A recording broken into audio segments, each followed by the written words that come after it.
सभी को नमस्कार। कवि देव द्वारा रचित सवैये और कवित्त आज हम पढ़ेंगे। कवि देव रीतिकालीन काव्य परंपरा के एक विशिष्ट कवि माने जाते हैं। उनका पूरा नाम देवदत्त द्विवेदी था। देव रीतिकालीन श्रृंगारी कवि के रूप में भी जाने जाते हैं। इस कविता में अपने सवैये में उन्होंने श्री कृष्ण के बाल रूप का सुंदर चित्रण किया है। इस कविता में कवि ने वसंत ऋतु का प्राकृतिक चित्रण किया है और श्री कृष्ण जो बाल रूप में हैं उनकी वेशभूषा, उनके सारे क्रियाकलापों के बारे में यहाँ पर हमें बताया है। उनके रूप सौंदर्य के विषय में कवि देव श्री कृष्ण के रूप सौंदर्य का वर्णन करते हुए कहते हैं कि श्री कृष्ण के पाँवों में सदैव घुंघरू वाली पाजेब बजती रहती है, जो उनके पाँवों की सुंदरता को बढ़ाती है। उनकी कमर पर बंधी हुई तगड़ी भी मधुर ध्वनि करती है। उनके चलते समय जो उसकी आवाज़ है वो कानों को सुनने में अच्छी लगती है। उनके सांवले शरीर पर पीले वस्त्र सुशोभित हो रहे हैं। उनके गले में वन के फूलों की माला बड़ी मनोहर लग रही है।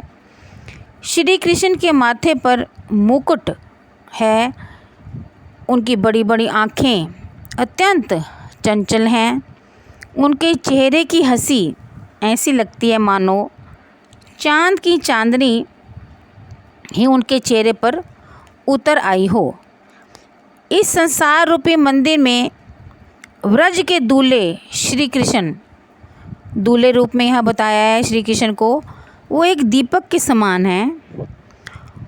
कवि उनसे, श्री कृष्ण जी से ये कामना करता है, ये प्रार्थना करता है कि विष्णु के अवतार श्री कृष्ण हम सबके सहायक बने, कि हम सबकी वो रक्षा करें। दूसरे कवित्त में कवि ने बसंत को बालक रूप में चित्रित करके प्रकृति के साथ उसका संबंध दिखाया है। कवि कहता है कि बसंत रूपी बालक के लिए वृक्षों की डालियाँ पलना बन जाती हैं तथा नए नए पत्ते अर्थात कोंपलें बिछोना बन जाती है। कहने का क्या भाव है कि बसंत रूपी जो बालक है उसके सोने का सुंदर प्रबंध हो गया है। उसके वस्त्र पुष्पों के हैं जो बहुत सुंदर हैं। उसके झूले को मंद मंद गति से चलने वाली हवा झुला रही है। कवि देव कहते हैं कि मोरनी और तोते उसे अपनी मीठी वाणी में लोरियां सुना रहे हैं। कोयल अपने हाव भाव से उसे प्रसन्न करने का प्रयास करती है, मानो वह ताली बजाकर बच्चे को बहला रही हो।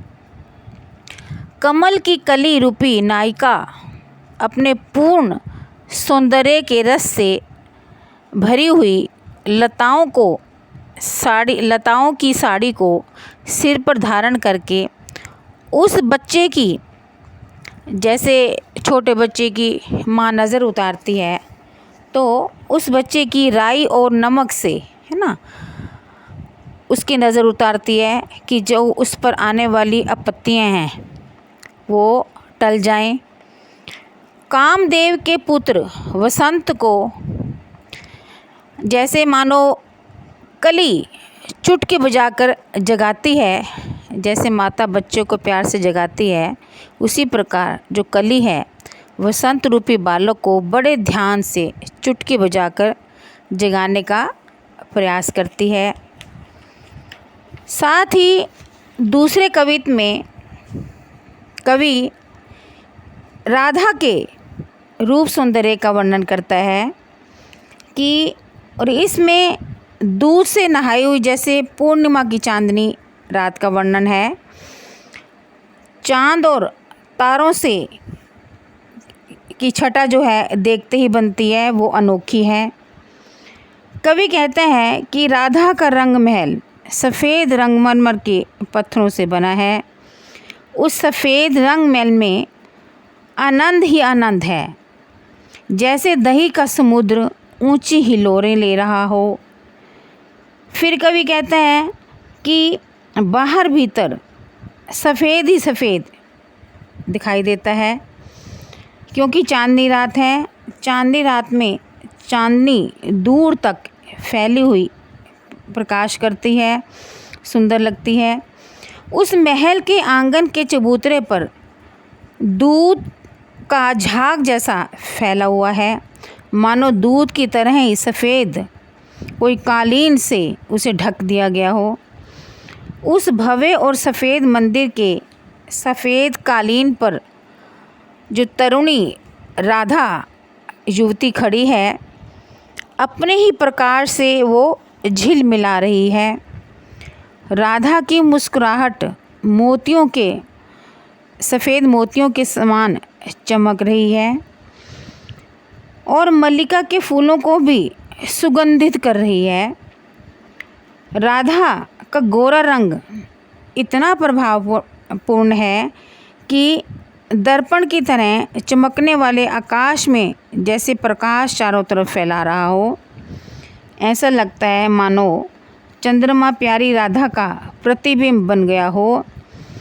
चंद्रमा राधा के गोरे मुख से चमक रहा है, इसलिए राधा का गोरा रंग संसार की सभी वस्तुओं की शुभ्रता का एक कारण है।